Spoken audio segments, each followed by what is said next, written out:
скриптовото езика.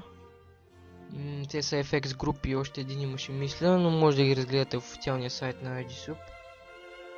Всъщност всичко там почти има от това, дето ви казвам, но не са обяснени нещата толкова подробно, а и самите ефекти, които ще ви показвам последствие, също ги няма. Аз съм запланувал да ви показвам как се прави даден ефект от началото, от нулата. Тоест, примерно, правил съм дадено караоке на дадено аниме, реша да ви покажа как точно какъв е скрипта и как се прави самото караоке, или пък вие имате някакви въпроси за даден ефект, как става, как се описва самия ефект, и мога също да евентуално да ви покажа нещата. Ето го ръководството на IDSub. Това е караоке темплейтъра. И тук и дето ви казах за Lua Reference. Тоест тези неща, които се свързват директно с Lua скриптирането и се използват в код клас темплейтите.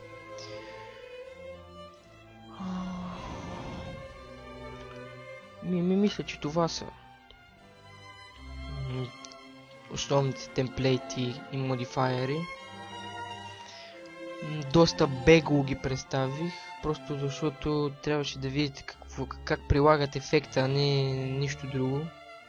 И вече като стигнем натам с другите неща, ще ви покажа по-подробно и ще видите по-точно как влизат в употреба тези темплейти. Това е общо взето.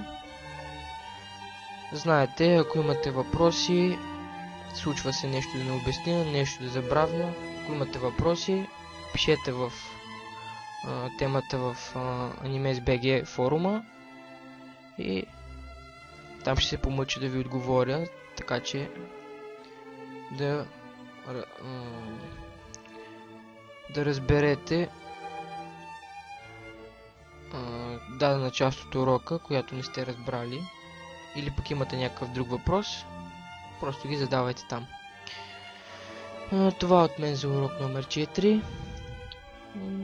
Следващия ето виждате го, съд пак ми изчезва малко. Следващия път съм се спрял на основните променливи в IDSub и част от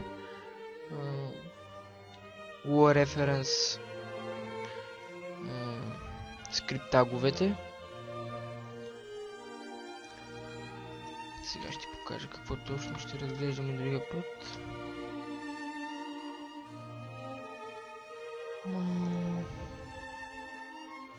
Тук къде беше? Аз съм забравил вече.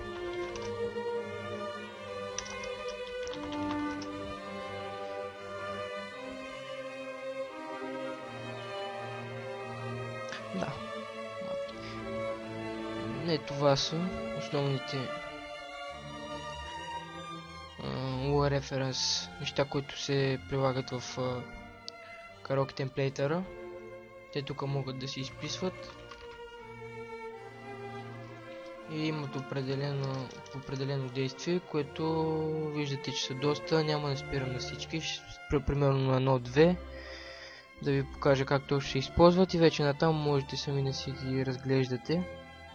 Те са много, но когато му дойде времето, ще видим кое как става. Това от мене. До следващия път.